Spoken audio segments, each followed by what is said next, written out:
असा एकही क्षण तुमचा नाही की ज्या क्षणी तुम्ही जन्मग्रहण केलेला नसेल. असा एकही क्षण नाही की ज्या क्षणी तुमचा मृत्यू झालेला नसेल. कोणत्या क्षणाचा तुम्ही जन्मदिवस आणि मृत्यू दिवस वाढ करणार, साजरा करणार आहेत. हे शरीर मी नाहीये, माझं नाहीये, शरीर तुमचं नाहीये, तुमचं मन तुमचं नाहीये, तुमचं शरीर तुमचं नाहीये. दुर्लभो मनुष्यो भाव. भगवंत म्हणतात की मनुष्य जीवन खरंच दुर्लभ आहे. या दुर्लभ जीवनात दुर्लभो धम्म श्रवण करायलाच मिळाला नाही तर मनुष्य जीवन धोड्यात गेलं खड्ड्यात.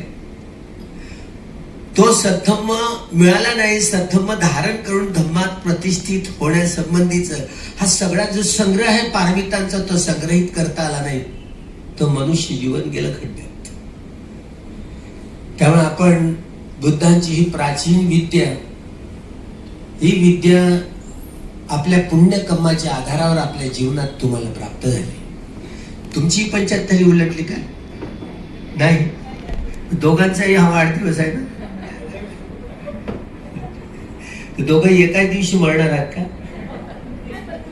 आत्ता मरायला तयार आहात का? कसं मरणार? हे बघा, तुम्ही जन्म घेतलाय, तुम्हाला ठाऊक आहे का बरं? काय ठाऊक नाही? कारण तुम्हाला पुब्बे निवासानुसतीचं ज्ञान नाहीये. पूर्व जीवनात तुम्ही कोण होता याचं आकलन नाही झालं ना. तुम्ही पृथग्जन आहात, पण कल्याण पृथग्जन. तुमची गणना कल्याण पृथग्जनामध्ये होते. कल्याण पृथग्जन अभ्यास करत आहात, बोधी ज्ञान धारण करण्याचा. धम्मामध्ये प्रतिष्ठित झालेला आहात का? आर्य सत्याचा साक्षात्कार केलेला आहे का? आपण दोघांपैकी कोणीतरी आर्य सत्याचा साक्षात्कार केलेला आहे काय? हो की नाही? नाही ना. तर तुम्ही कल्याण पृथ्वीजनांमध्ये मोडणार. कल्याण तुमचे 10 पारमितांचे घडे परिपूर्ण झालेले आहेत का? झालेले आहेत का? तुम्हाला माहिती आहे का? बरं, माहिती नाही ते माहिती करून घेतलंय का? हे तुमचं एकट्या पुरतं सांगणं नाही आहे, सर्वांसाठी सांगणं आहे. फुटस्स लोक धम्मे चित्तं यस्य न कंपती अशोकं विरजं खेमं एकं मंगलम उत्तम. 38 मंगलांपैकी हा लोकधर्म आहे. आणि या लोक स्वभावाला सगळीच माणसं बळी पडतात. आम्ही असलो तरी आमच्या अंगात वाढदिवस येतो बरं का. आमच्या अंगात वाढदिवस. भिक्षुंनो, तुम्ही तुमच्या अंगात वाढदिवस येऊ देऊ नका. जो उपदेश भिक्षूंना तो उपासक, उपासिका, भिक्खू, भिक्खुणी, देवतागण सगळ्यांना लागू पडायचं. हा लोकधर्म आहे. लोकधर्माच्या स्वभावात तुम्ही गुंतले, माराच्या क्षेत्रात तुम्ही गुंतले. पण दानं दत्वा शीलं समाधीत्वा उपोषतकं कत्वा तं आसादेति अभिनंदन्ति ध्यानंगोपज्यते विपस्सनंगोपज्यते मग्गंगोपज्यते फलंगोपज्यते अभिन्नंगोपज्यते समापत्तिंगोपज्यते. या साऱ्या उपलब्धी होत असतात जेव्हा 10 पारमितांचे आपण आपले परिपूर्णता स्थापित करण्यासाठी घडे परिपूर्ण करतो. आपण माहिती करून नाही घेतली, पण हे खरं आहे की आपल्याला संपूर्ण सगळ्या प्रकारच्या दुःखातून सुटका करून अंततः निर्वाणाचा साक्षात्कार करण्यासाठी 10 पारमितांचे घडे परिपूर्ण भरणे अत्यंत आवश्यक आहे. त्याशिवाय आपल्याला आर्य सत्याचा साक्षात्कार करताच येणार नाही. म्हणून भगवंत जेव्हा जेव्हा लोकांमध्ये जात, उपासक उपासिकांमध्ये जात, धम्मदायादो, तुम्ही धम्माचे दायक बना, दायिका बना. जेव्हा जेव्हा उपासक उपासिकांकडे जात, धम्मदायक बना, धम्मदायादो. कधी बनणार? भिक्षूंच्या 4ही निश्रयांची परिपूर्ती करणाऱ्या उपासक उपासिकांना धम्मदायादो असं म्हटलं जातं. भिक्षू संघासाठी विहार बांधून दान करणं, त्यांना ध्यान करण्यासाठी शून्यागार बांधून दान करणं, त्यांना निवास करण्यासाठी 7 बाईबाराची कुटी बांधून दान करणे, संगाटी, उत्तरासंघ, अंतर्वास, कमरबंद, भिक्षापात्र, पाणी पिण्याचा प्याला, पाणी घालण्याचं वस्त्र, वस्त्रा, सुई धागा, ओपी, त्याला अट्टपरिष्कार म्हणतात. हा औषध म्हणजे अन्न, वस्त्र, निवारा आणि औषध या चारही निश्रयांची परिपूर्ती करणारे उपासक. याखेरीज या चारही निश्रयांची परिपूर्ती करताना आपल्या मुला मुलींना भिक्खू संघासाठी, भिक्खुणी संघासाठी दान करावं. म्हणून धर्मदायक बनण्यासाठी तुम्ही तुमचा पहिला जर मुलगा झाला तर संघासाठी दान देण्याची ही परंपरा आहे.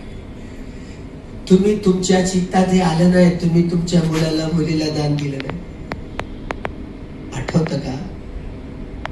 नाही ना. ही बाह्य ओळख आहे. ज्यांनी आपल्या मुलांना मुलींना भिक्खुनी भिक्खुणी संघासाठी जर दान दिलं, ही बाह्य ओळख आहे की या व्यक्तीचे 10 पारमितांचे घडे परिपूर्ण भरलेले आहेत. या व्यक्तीला आर्य सत्याचा साक्षात्कार करण्याचं हे बळ, पारमितांचं हे बळ झालेलं आहे. याखेरीज 10 पारमितांचे घडे महान सम्राट, ज्या सम्राट अशोकाचं नाव घेतोय आपण, प्रियदर्शी देवानंद प्रिय, त्यांनी 10 वर्ष सातत्यानं चारही दिशेनं आलेला भिक्खू संघ, भिक्खुणी संघ एवढं दानादी कर्म, त्यांच्यासाठी विहार बांधून दान केले, त्यांच्यासाठी शून्यगार बांधून दान केले, त्यांच्यासाठी 7x12 कुट्या बांधून दान केल्या. नव्हे तर ती तक्षशिला, नालंदा, विक्रमशाला 23 मोठे मोठे विद्यापीठ निर्माण केले. हे बोधी ज्ञान धारण करण्यासाठी, समजण्यासाठी साऱ्या देशाचे लोक, जगातले लोक इथे यायचे. या देशात एवढंच स्वतःच्या मुलाला, मुलीला, जावयाला, नातवाला लंकेला पाठवून सारी लंका बुद्धमय गेली. धम्मदायक झाले. धम्मदायक झाले. 10 पारमितांचे घडे भरले तरी मात्र मरणांतिक वेदना जेव्हा येतात, जाती की दुःख, भगवंत जन्म दुःख आहे. आता तुम्ही दुःख झालं असतं तर वाढदिवस साजरा केला असता काय? तर तुम्ही दुःखाचा दिवस साजरा करताय. या दुःख पंचमी अनेक जाती संसार संदावी संगने पिसं देह कारकन गवे संत दुःखा जाती पुरत पुरत देह कारकन दिठोसी पुन देह निगासी सब बातें फासुका भक्ता गह कूटं विसंकितं विसंखारगतं चित्तं तन्हानं खयं अक्षदा इति.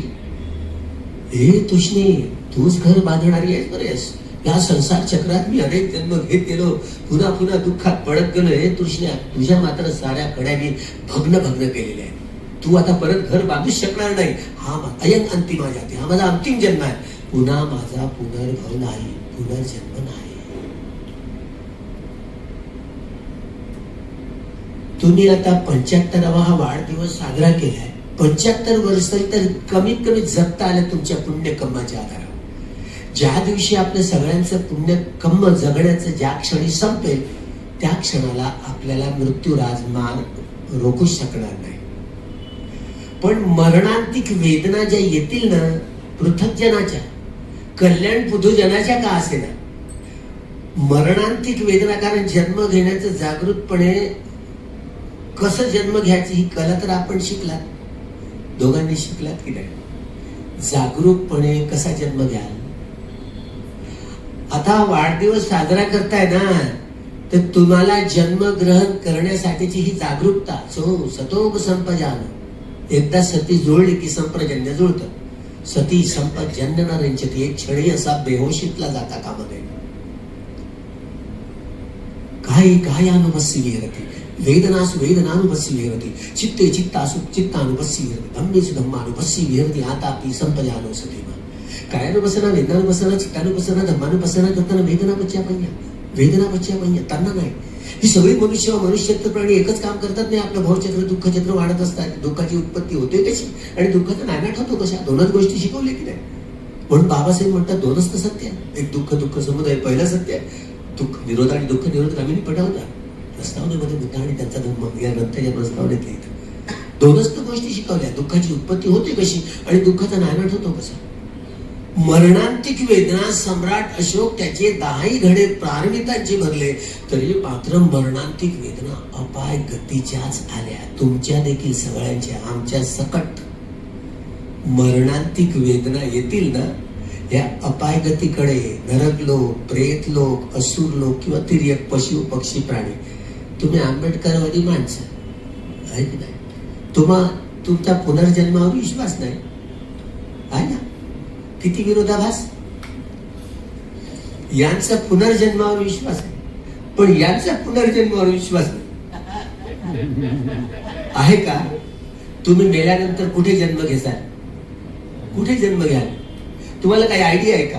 तुमचं नियोजन काय असणार आहे? आपल्याला वाटतं मेलं तर गेलं. आपण विज्ञान युगात राहतोय ना. मेल्यानंतर एक तर जाळलं जातं, नाहीतर दफनविधी केला जातो. हे शरीर जे अग्निवायू जल आणि पृथ्वी धातूंनी बनलेलं आहे, त्या वेगवेगळ्या धातू आपापल्या धातूंमध्ये विलीनीकरण नष्ट होत नाही ना. नष्ट होत नाही. चित्ताला तर जाळलंच जात नाही. ज्यांनी अर्हत्व प्राप्त केलेलं आहे त्यांनी कामतृष्णा 36, भवतृष्णा 36, विभवतृष्णा 36 सगळ्या तृष्णांचा मुळा सगळं नायनाट केलेला आहे. त्यांचा पुनर्भव नाही. सम्यक संबुद्ध असोत, पश्चिम बुद्ध असोत किंवा ज्यांनी अर्हत्व प्राप्त केलेला आहे त्यांना सावक बुद्ध म्हणतात. या 3 सत्वाचा पुनर्जन्म नाही, कारण त्यांनी साऱ्या कामतृष्णा, भवतृष्णा, विभवतृष्णाचा सारा सगळं त्यांचं निर्धारण केलंय, समोर निर्मूलन केलेलं आहे. त्यांचं पुनर्भव नाही. तुमच्या दोघांचा पुनर्जन्म होणार आहे की नाही? तुमचा होणार आहे? त्यांना माहिती नाही. तेव्हा हे उत्तर दिले बघ. ही व्यक्ती काय म्हणते माहिती आहे? याचा पुनर्जन्म होणार नाही. कोण पाहायला गेला असं विचारते. आपल्याकडनं आपण कव्हरेज क्षेत्राच्या बाहेर. आपलं टावर तेवढं नाही आहे. हे टावर सम्यक संबुद्धांकडे असते. त्यांच्यात अभिज्ञा असतात. दिव्य चक्षु, दिव्य शोध, परचित्त ज्ञानी, कुंभ निवासानुसती ज्ञान, ही इतिबात आणि कामाशव, भवाशव, दृष्टाशव आणि अविद्याशव साऱ्या शवांचा निश्चय केलेला असतो. 6 प्रकारची अभिज्ञामध्ये परिणती, परिपूर्णता त्यांनी स्थापित केलेली असते. त्यांच्याकडे टावर असते, आपल्याकडे टावर नाही. तेव्हा आपण अविद्येत, आपल्याला माहिती नाही काय होतं ते, फक्त जाळून टाकलं जातं आणि मेलेल्यानंतर गाडून टाकलं जातं. संपलं, मेलं तर संपलंच समजतो.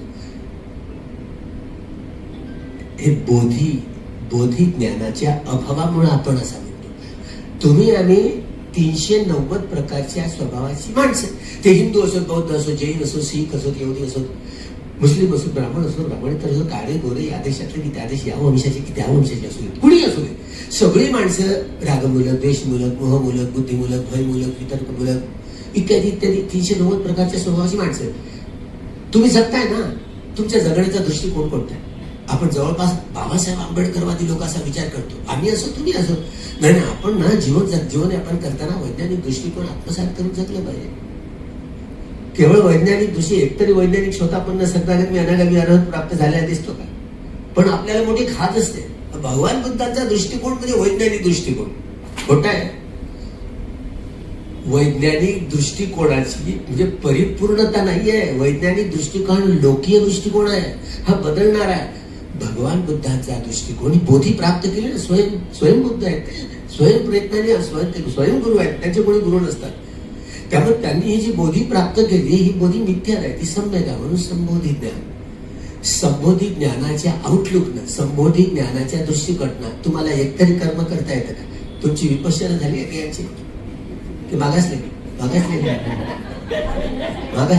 म्हणजे ते जाणून बोलून करवून घेतली तुम्ही ते बघ. म्हणजे एक तरी शिबिर केलं बरं का. सम्राट अशोक याचाच होता बरं. आता मी राजा आहे, मला वेळ मिळत नाही, तोही विपश्यना करत होता. पण तुम्ही विपश्यना करणारे हे समजू नका की आता मरणात आम्ही विपश्यना केली, आम्ही अनित्यबोध जागवून आम्ही आमचं शरीर त्याग. बोलणं बरं खूप चूक आहे. पण सम्राट अशोकाचे हे हाल झाले. पाहतोय त्यांच्या पत्नीने बोधिवृक्ष जाळला होता आणि त्या मरणांतिक वेदना एवढ्या खचाखच घनीभूत आल्या की तिचं काय करू नये, तिचे कापून तुकडे करू काय. एवढा कठीण, एवढ्या दुःखद वेदनांचा संच साधलाय. मरणांतिक वेदना याच लोकांच्या घेऊन आल्या आणि समता पुष्ट होऊ शकली नाही.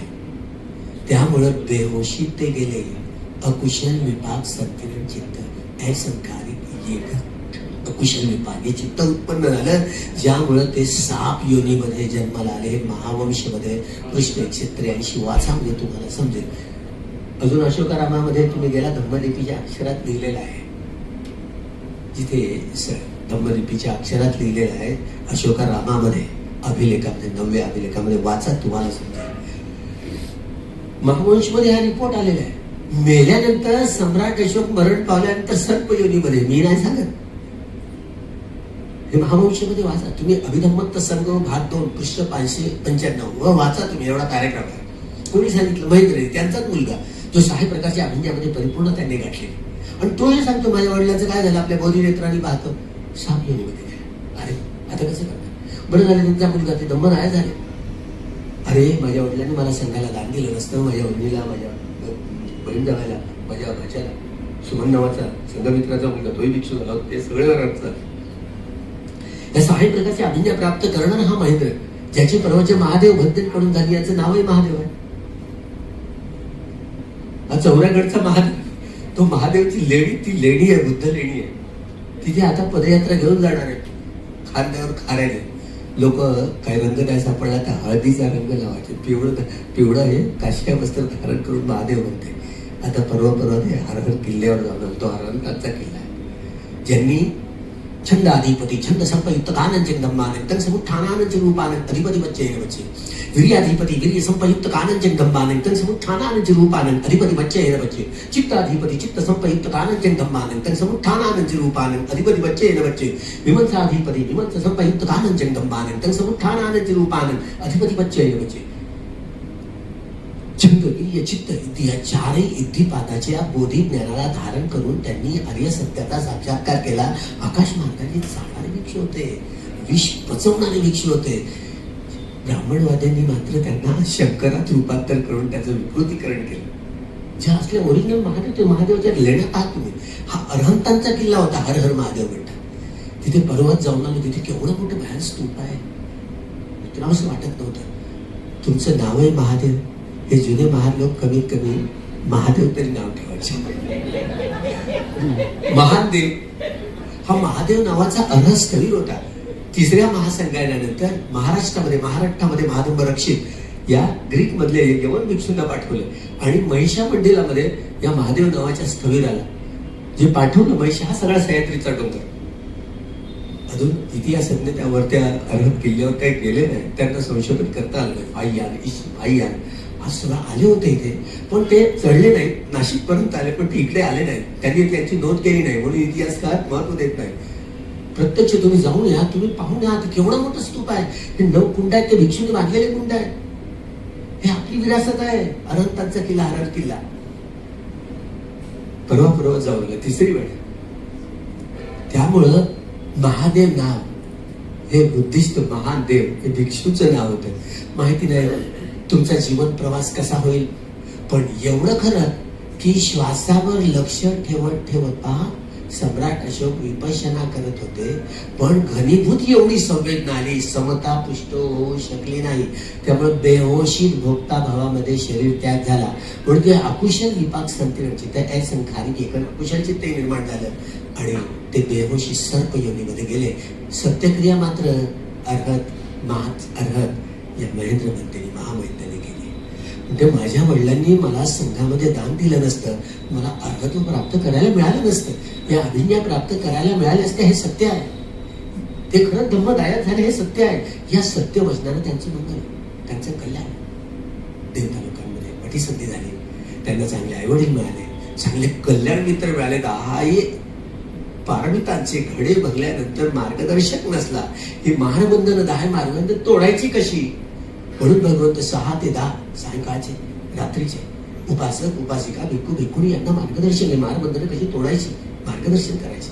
रात्री 2चे रात्री 10 ते 2 हा कालखंड देवता लोकांना मार्गदर्शन करायचे, महारबंधन कशी तोडायची. रात्री 2 ते सकाळी 6 वाजेपर्यंत या पहिल्या संवाद असा, दुसऱ्या संवाद पहिल्या संज्ञा वेग इथं निरोध समापत्ती ध्यानामध्ये रमण करायचे. दुसऱ्या ह्या संवाद तासाची त्यातला अर्धा कालखंड ज्यामध्ये पहिल्यांदा ते चक्रमण करायचे, आराम करायचे आणि नंतर चक्रमण करायचे. सकाळच्या 1.25 घंट्याचा करुणा समापत्ती ध्यानामध्ये असायचे. आणि करुणा समापत्तीच्या ध्यानात जिथे उठले आणि जिथे बक ब्रह्मा म्हणतो ना आपण, त्र्यंबकेश्वर तिथे सांगितलं जाते ते ब्रह्मगिरी आहे म्हणून. तिथे ब्रह्मा विष्णू महेश असं सांगितलंय, तीन तसेच दिसतात. ते ब्रह्म पारिसज्जा, ब्रह्म पुरोहिता, महाब्रह्मा, हे ब्रह्मलोकाचे. ज्यामध्ये बक ब्रह्मा तिथे आले होते ते ठिकाण हे आहे भगवंत, बरं का. हे त्र्यंबकेश्वरचं आहे हा बक ब्रह्मा. बक ब्रह्मा एकेकाळी सिद्धार्थ गौतमाच्या पूर्व जीवनामध्ये बोधिसत्व पुत्र होते आणि सकाळी सकाळी ध्यानामध्ये उठतात, बरं का. करुणा समापत्तीच्या ध्यानामध्ये जिथे बकाची वेळतात ना, असली ब्रह्मगिरी ही आपण कागदपत्रात वाचतो ती असली. गोयंका गुरुचे रस्ते तिथे घेऊन गेलो असतं तर गुरुजी तिथं परत नसले, असली धम्मगिरी असली ब्रह्मगिरी हे सांगितलं असतं. त्यामुळे हे मोठं वैभव ब्रह्मगिरीचं. महादेव नावाचा भिक्षू, त्या अरहंतांचा ताफा या ठिकाणी आलेला होता. आकाश मार्गाने जाणारे भिक्षू त्या ठिकाणी राहायचे. आपलं नावही कमीत कमी महादेव आहे. आता तुमच्या कमीत कमी ही संघदानाची चेतना आहे ना, हे प्रत्येक व्यक्तीच्या चित्तामध्ये येऊन प्रत्येक संघदानाची या चारही निश्चयाची परिपूर्ती तुम्ही कराल तर तुमचे घडे भरतील. बोधगयेला तुम्हाला बुद्ध जयंतीचा उत्सव साजरा करताय. बुद्धी एवढीशी आहे तर एवढीशा बुद्धीच्या लोकांना कळतं का? तुम्हाला आमची बुद्धीच काढली वळ, आमच्या वाढदिवसाला आले आमची बुद्धी काढली वळ का? बुद्ध जयंती कशी साजरी करायची हे आहे बुद्ध स्कंदात, पण तुम्ही वाचन करत नाही. बुद्ध जयंती बोधगयेला जाऊन साजरी करावी लागते. पठमं बोधिपल्लंकं द्वितीयंचंगनि विस्मृतं चंकमं सेक्टं चतुर्थं रतरागं पंचमं अजिपालंचं छठमं राजायतनं वंदेतं सप्तमं राजायतनं वंदे छठमं उच्चलिंगेन सप्तमं राजायतनं वंदेतं बोधी वंदेतं बोधी. हे सातही सप्ताह पूजा करून बुद्धांच्या सगळ्या बुद्धांची मैत्री घेण्यासाठी हा बुद्धांचा जयंती उत्सव बोधगयेला जाऊन साजरा करावा लागतो. पठ्ठाणाच्या सुरात पठ्ठाणाचे सगळे ग्रंथ वाचून हे सप्ताह पूजा करून बुद्धांचा जयंती उत्सव बोधगयेला साजरा केला जातो. आता तुमच्या चित्तात येत नाही, दगडासारखे चित्त असतात. तर महादेवांची चित्तात ते ह्याला पाहिजे ना. तुम्ही आता बोधगयेला येणार का? हा माझ्या जीवनामध्ये हा कल्याण मित्र, आमचे 10 पारमितांचे घडे भरले तरी मात्र कल्याण मित्र मिळणार नाही तोपर्यंत आपल्याला धर्मामध्ये प्रतिष्ठित होण्या हा मार्ग बंधन तोडायची कशी हे कळत नाही. कमीत कमी नाही वेदना कळाल्या तर श्वास तर कळेल ना. शरीर त्यागताना श्वास तर कळेल ना. श्वास सोडत सोडत जागरूकपणे आपल्याला आपलं शरीर त्यागता आलं. ज्या ठिकाणी कुठे जन्म घेण्याचं काही निश्चित केलंय का? अजून नियोजन नाही केलं. आता नियोजन करायचं. कोणती वेळ कशी आहे? जन्म ग्रहण करायचं कसं जागरूकपणे? एक शरीर त्यागून नवा जन्म ग्रहण करण्यासाठी 17 प्रकारचे चित्तक्षण उत्पन्न होऊन नष्ट व्हावे लागतात. किती वेगात मृत्यू होऊ द्या. आमच्या हेरे सर हार्ट अटॅक ने गेले की नाही? देशपांडे सर हार्ट अटॅक ने गेले की नाही? हा एवढा किती वेगात मृत्यू ओढवतो. तरी देखील किती वेगात आपल्याला मृत्यू आला, किती कमी क्षणात आला, तरी मात्र शरीर त्यागण्यासाठी अतीत भवंग चित्त, भवंग चलन चित्त, भवंग उपचय चित्त, पंचविज्ञान चित्त, मनोद्वार वंजन चित्त, संपटित जन्म चित्त, सतीरण चित्त, उठ्ठपन चित्त आणि 7 प्रकारचे जीवन चित्त. एकेका चित्ताचा एक एक क्षण चित्तक्षण, वेदनेचा उत्पत्तीचा क्षण, वेदना जोपर्यंत राहते तो स्थितीचा क्षण आणि भंगत्वाचा क्षण. या तीनही वेदनेच्या तीनही क्षणांमुळे एक चित्तक्षण तयार होतो आणि भगवंत एका चित्तक्षणात कुठेही जाऊन येऊ शकत होते. आता विचार करा, त्यांच्याकडे कोणतं यान होतं? ते आकाश मार्गाने उडून जाऊ शकतील का? तुमचा विश्वास नाही ना. तुमचा कुठे विश्वास? 2025 नोबेल कोणाला गेलं? जॉन क्लार्कला, डॉक्टर जॉन क्लार्कला. तो काय म्हणतो? म्हणजे परमाणूची तुकडे तुकडे करण्याचा प्रयत्न केला त्याने. किती स्थूल वस्तू असली तरी तिचे संघटन एवढं एखादा धुळीचा कण आरपार जाऊ शकतो, एखादा चेंडू पण जाऊ शकतो. मी विचारलं त्यांना, मी जाऊ शकेल काय? माणूस जाऊ शकेल काय? ते म्हणाले नाही. मी म्हणाले बुद्ध कसे गेले? ते अंतर्धान होऊ शकतात. एवढ्या निष्कर्षापर्यंत पोहोचले बरं का. माणूस अंतर्धान होऊ शकतो पण ते या पहाडाच्या आरपार जाऊ शकत नाही का? आकाश मार्गाने जाऊ शकत नाही तो. हो, हे संबोधी ज्ञान आहे. संबोधी ज्ञानाचा दृष्टिकोन भगवंतांनी या प्रकृतीचं सारं संश्लेषण विश्लेषण विघटन विभाजन केलं. अठ्ठकलाप या भौतिक जगाचं अंतिम सत्य. अंतिम मी काही असं बोलले. अठ्ठकलाप अग्निवायू जल आणि पृथ्वी धातून त्यांचे 4 गुण या 8ही कलापांनी मिळून बनलेला अतिसूक्ष्म कण की त्याचं संश्लेषण, विश्लेषण, विघटन आणि विभाजन करताच येणार नाही अशा अतिसूक्ष्म कणाला अट्टकलाप असं म्हटलं जातं. तुम्ही साधना केली आहे, तुम्ही सगळ्यांनी साधना केलेली आहे की नाही? जेव्हा शरीर तरंग भंग होतं, सारं शरीर मी आहे की माझं आहे असं वाटायचं, तर मी कुणाला मी म्हणू, कुणाला माझं म्हणू. कुठल्या अग्निमय जलवा पृथ्वी धातूंची प्रधानता घेऊन आली संवेदना ती उत्पन्न होऊन ती तरंगांमध्ये बदलते. कुठल्या अग्निवाय जला आणि पृथ्वी धातू, कुठला संस्कार हे, याला मी मानू, माझं शरीर म्हणू, मला माझं मन म्हणू. वेगळ्या सज्ञा संस्कार आणि विज्ञान मनाचे 4 स्कंद उत्पन्न होते तरंगांमध्ये, चित्तच्या दिशकांच्या तरंगांमध्ये, याला मी म्हणू, माझं शरीर म्हणू. आता कळून चुकलं की मी आणि माझं शरीर मी नाही, माझं चित्त मी नाही, कुणाला मी म्हणू, काय अधिकार चालतोय माझा? भगवंताचा चालतो. उपगुप्त नावाचे भिक्षू सम्राट अशोकाच्या कालखंडात जंगलात अरण्यात राहायचे. ते विद्येचा अभ्यास करून एकाचे अनेक होऊ शकत, प्रत्यक्ष भगवंताचं रूप धारण करू शकत असत एवढी विद्या त्यांच्याकडे. मोगली पुत्र तिष्यांना गेले, मुला मुलींना दान द्यायचं सुद्धा त्यावेळेला, तरी एवढे व्याकुळ होते सम्राट अशोक. ही व्याकुळता समजून घेतल्या, परिचित ज्ञानी होते मोगली पुत्र तिष्य. म्हणते किती व्याकुळ आहे मी. अहो महाराज, ही व्याकुळतेची कारण सांगू काय? तुम्ही तुमच्या मुला मुलींना विकासाचं दान दिलेलं नाही. आता मोठी मुलं झाल्यावर ऐकतात का? हे ऐकतील का आता तुमचं? मोठी मुलं झाल्यावर म्हणून लहानपणीच लहान मुलं झालं लवकर भिक्खू संघाला दान देऊन टाकायचं, गळा कापला खोकला गेला. मोठी मुलं झाल्यावर कोणाच ऐकतात? तुम्ही तरी ऐकता झाले बाळा.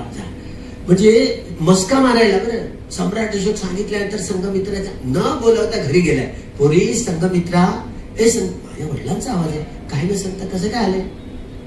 आणि एवढं लाड करू लागले, कुरवाळू लागले, एवढी परत मस्का नाही मारला आजपर्यंत. आज काय झालं माझ्या वडिलांना? पोरी, तू भिक्षुणी बनतेस का ग? पहा किती कुरवाळ हळूवारपणे बोलतो. आणि राजा आहे, कापून टाकलं असतं नाही म्हटलं असतं. राजा आहे पण कसा हळूहळू, राजा आहे, भिक्षुणी बनतेस का? हा 19 वर्षाचा झाला, तो ऐकेल का आता? तरी तो ऐकला ना. बघा, ही चित्ताची चेतना तुमची कधी येईल? हे चित्त उत्पन्न होईल कसं? मी माझे मुलं मुली विकुणी संघासाठी झाली बाह्य ओळख आहे, तुमच्या हितासाठी, तुमच्या कल्याणासाठी. तुमचे 10 पारमितांचे घडे बनणार नाही, तुम्हाला तुमचे मार्गदर्शक कल्याण मित्र मिळणार नाही, मुक्ती दूर आहे. म्हणून या 10 पारमितांचे घडे परिपूर्ण करण्यासाठी वारंवार गृहस्थांनी संघदानाचे कार्यक्रम, संघाच्या 4ही विषयांची परिपूर्ती करण्याची परिपूर्णता साध्य केली. त्या आधारावर बोधगयेला जाऊन तिथे कुठे जन्म घ्यायचा ना, तिथे बोधी वृक्षामध्ये बुद्धांचं रूप आहे. कुठे आताच ठरवून टाकायचं जन्म कसा जागरूकपणे घ्यायचा. कुणाच्या पोटी नाती आहेत का? तर तिथे बोधी वृक्षात जायचं आणि तिथे सत्यक्रिया करायची.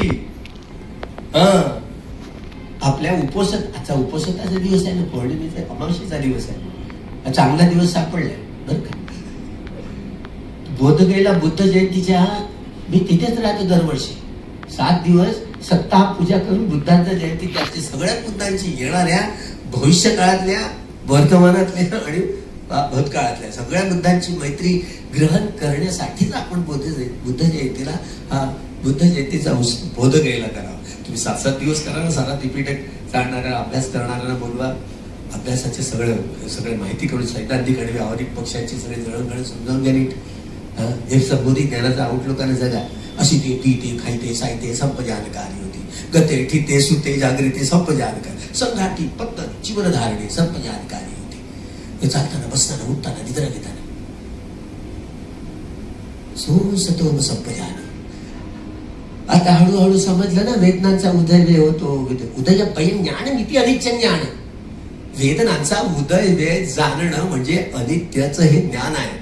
अनित्य ज्ञानाच्या आधारावर अनित्याचा बोध करून आर्य सत्याचा साक्षात्कार करण्याची प्रक्रिया.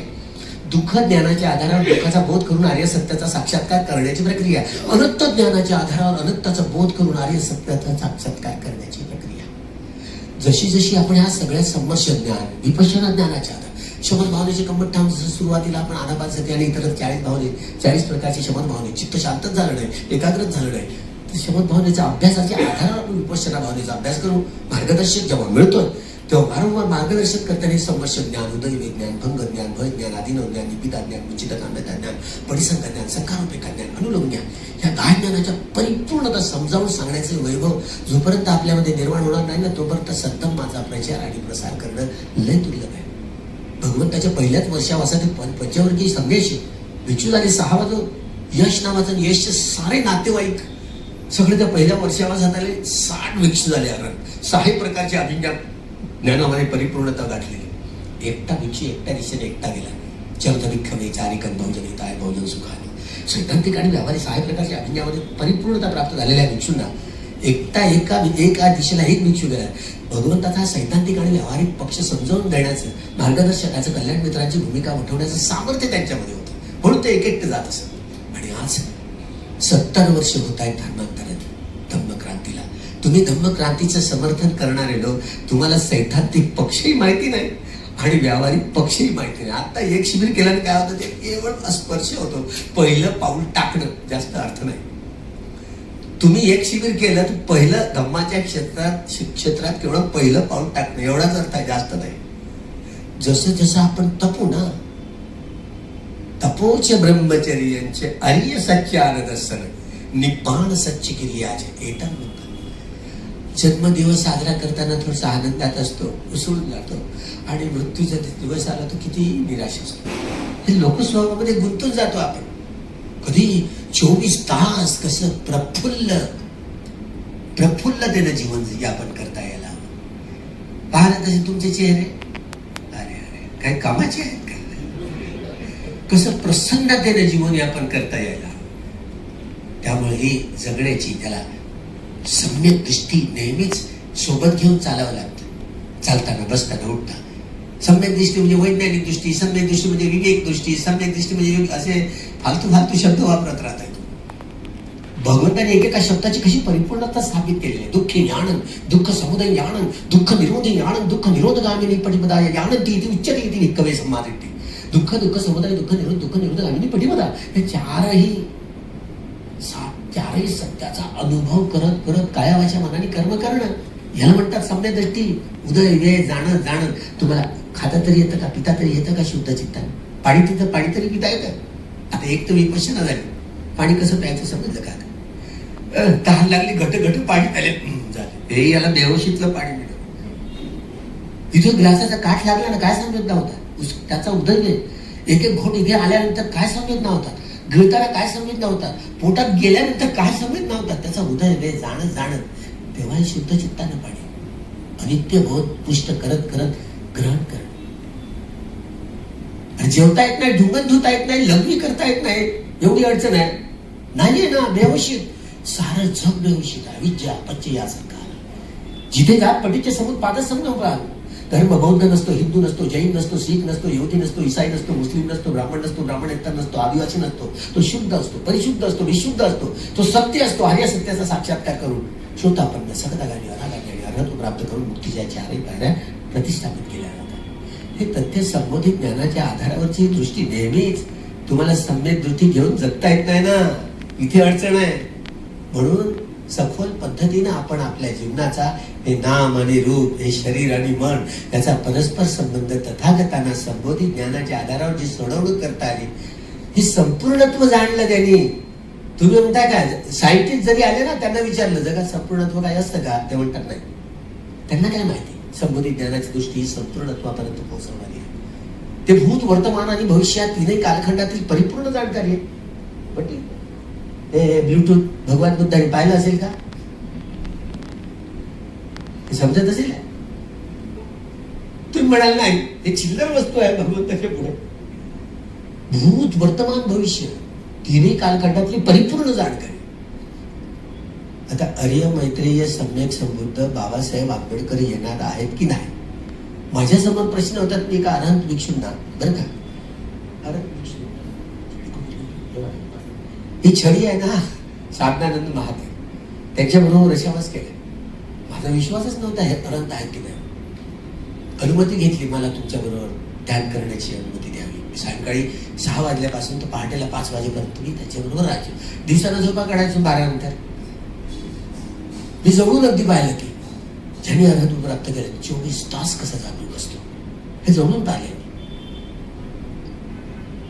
खरंच मी हा माझा प्रश्न होता ना, खरंच बाबासाहेब आंबेडकर बोधिसत्व होते का, आहेत का, ते भावी बुद्ध बनणार आहेत का, भावी बुद्ध म्हणजे भविष्यातले, पण ते आर्य मैत्री समवेत बुद्ध बनणार आहेत की नाही याची उकल भंतेकडून केली. माझी 2-4 छातीच फुटली ज्यावेळेला हो म्हटलं. बाबासाहेब आंबेडकर 16 असंख्य 1 लाख कल्प एवढ्या जीवनातल्या सगळ्या 30ही पारमितांचा डोंगर घेऊन त्या 80,000 वर्ष जगणार आहेत. ते 80,000 वर्ष. तुमचा विश्वासच नाही होणार ना ह्या स्टेटमेंटवर, होईल का विश्वास? नाही. म्हणजे तिथपर्यंत पोहोचत नाही ना काय, ते कव्हरेजच्या बाहेर असल्यावर तसंच होते. बाबासाहेबांचा मोबाईल नंबर देऊ काय? म्हणजे हे वैभव आपल्याला सर्वसाधारण व्यक्तींना खरंच, कारण दृष्टीत नाही, आपण आपल्या स्वभावाचे बळी असतो. आणि आपला स्वभाव, तुम्ही कोणत्या स्वभावाचे हे तरी तुम्हाला माहित झालंय का? तुम्ही रागमुलक, द्वेषमुलक, मोहमुलक, बुद्धिमुलक, भयमुलक, इतर तुम्ही कोणत्या स्वभावाचे आहात? बरं बाबासाहेब कोणत्या स्वभावाचे माहिती होत? बरं गोविंदा गुरुजी कोणत्या स्वभावाचे होत माहिती होत? तुम्ही विचारलं का सर?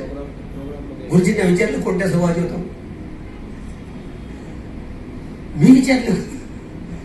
बापरे, किती द्वेषपूर्ण, किती द्वेषमुलक. गुरुजी सांगायचे थोडं जरी काय झालं किती द्वेषमुलक चित्त बघा, किती अहंकार भरलेला होता. बाबासाहेबांचा स्वभाव बुद्धिमूलक स्वभावाचे त्या व्यक्ती होते. हे बुद्धिमूलक या बोधिसत्वाचं चित्त ना, पुण्य कर्माचा जो संग्रह आहे ना, बाबासाहेबांनी 395 कलमांमध्ये त्या देशाचं संविधान का लिहिलं याचे हे वैभव या संविधानात आहे. 390 प्रकारच्या स्वभावाची माणसं, सुखावेदना, दुखावेदना, अधुका, असुखावेदना, शारीरिक वेदना, सौमनस्य. जेव्हा चित्त प्रसन्न असतं ना, ते चित्तातले सौमनस्य वेदना असतात. जेव्हा दुर्मळ असतं, बेचैन असतं, व्याकुळ असतं ना, तेव्हा चित्तातले गौरमनस्य वेदना असतात. या वेदनांच्या आधारे आपण आपल्या स्वभावाची निर्मिती करतो. बाह्य शक्ती याला कुठलीही जबाबदार नसते. हे दुःखचक्र, भावचक्र, लोकचक्र आपण स्वतः निर्माण केलेलं असतं. वेदना पश्चातांना, म्हणून मनुष्यत्वप्रमाणे एकच काम करतात, वेदना पश्चातांना, वेदना पश्चातांना. आता मात्र दुर्लभ बुद्ध उत्पादनमस्मी लोक आहे. बुद्ध जर उत्पन्न झाले नसते तरी ही विद्या कुठून दिली असते आपल्याला? हे आपल्यासाठी सर्वांच्या कल्याणासाठी आहे. मनुष्य व मनुष्यत्व प्राण्याच्या कल्याणासाठी आहे. देवता आणि मनुष्याचे गुरु आहे. आता तुम्ही रोज वंदने म्हणते, पण त्या देवतांवरती तुमचा विश्वास नाही. आहे का? आहे का? कठीण काम आहे ना. आता बाबासाहेबांनी ब्रह्मा विष्णू महेश यांना देव मानणार नाही, त्यांची पूजा करणार आहे, हे लक्षात राहतं बरोबर. हे काल्पनिक भांडार ब्राह्मणवाद्यांचं चढवून टाकलं. पहिल्यांदाच बाबासाहेबांनी काढून टाकलं. पण धम्मचक्र पवतन सुटतात, वाचा ना तुम्ही. उमट्टा देवाच्या, तू महाराज देवता, तावंतिसा देवता, यामा देवता, तुषिता देवता, मानती देवता, परमवसत देवता. कैलास मंदिर पाहिले का औरंगाबादचं, लेणीतलं? ते आपलीच विरासत आहे. त्यात हे तिथे महाराजचं चित्र आहे बरं का. 16 प्रकारचे रूप ब्रह्म लोकांचं चित्रण आहे तिथे. आपल्याला वाटतं कैलास लेणी हिंदूंचं असेल, नाही आहे, आपली विरासत आहे. तू महाराज देवता, सगळं चित्रीकरण आहे तिथे. त्यांना एक कलाच नाही उगत नाही. सगळं जे वैभव आता दिसतं त्याचं विकृतीकरण झालं, प्रतिक्रांती झाल्यानंतर. आणि बाबासाहेबांनाच या देशातल्या इतिहासाचे स्वरूप, इतिहास केवळ बाबासाहेब आंबेडकरांनाच कळला. कदाचित बाबासाहेब आंबेडकर झाले नसते तर आपले हाल कोणी विचारले नसते. तर बाबासाहेबांचे सर्वसाधारण व्यक्ती नाही, गुरुचंद्रमणी म्हणून म्हणायचे, माझ्यापेक्षा कितीतरी महान कसा जन्म असतो. म्हणून आपण जागरूकपणे आपल्या वाढदिवसाच्या संबंधित जागरूकपणे आपल्याला ही काय त्यागत आनंदत्व दानादी कर्म करून उपवसत कम्मंकत्वा तंग सारी उपवसत कर्म करायचे. पौर्णिमा, अमावस्या, अष्टमी दोन्ही, पौर्णिमा दोन्ही अष्टमी. याखेरीज हा अभ्यास सोडायचा नाही. अभ्यासामध्ये तुमची कंटिन्युटी नाही राहत ना कधी, आहे का? सुटून जाते कधी. म्हणून जशी जशी कंटिन्युटी असली ह्या दानादी कर्म करण्यातनं ही चेतना कमीत कमी कुशल चित्त निर्माण करण्याची ही संपूर्ण आपल्या हातात असते. म्हणून कोणी म्हणतात नाही ते क्रमाने सगळी विद्या धारण केली पाहिजे, तुम्ही पहिल्यांदा दानादी कर्म करा, तुम्ही विपश्यना नंतर करा. अरे बाबा, हे जगणं अशी ते पिते खायते हे एवढं सांगतायत भगवंत, सोपं नाही आहे जगणं म्हणजे. त्यामुळे भगवान बुद्ध उत्पन्न झाले, त्यांनी या सद्धम्माची सगळी रोपं पेरली. तुम्हा आम्हाला हा धम्म धारण करायला मिळाला आहे केवळ आपल्या पुण्यकर्माच्या आधारावरचं. हे जे बल आहे आपल्याला, हे बल आपल्या या वाढदिवसाच्या निमित्तानं हे पूर्णपणे जागरूकपणे नव जन्म ग्रहण करण्यासाठी सत्यक्रिया करून जागरूकपणे ज्या ठिकाणी जन्म घ्यायचा आहे त्या ठिकाणी घेता येतं. बाबासाहेब आता तुषिता देवता लोकांमध्ये आहे, त्यांचं नाव सुदर्शन असं आहे. मला नव्हतं समजत, माझं टेवटावर नाही, मी कवरेजच्या बाहेर आहे.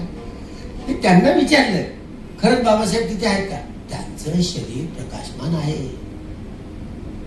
बाबासाहेबांचं आता शरीर प्रकाश. तुम्हाला तिथे जायचं आहे का? बाबासाहेब जिथे आहे तिथे महादेवरावजी तुम्हाला जायचं आहे का?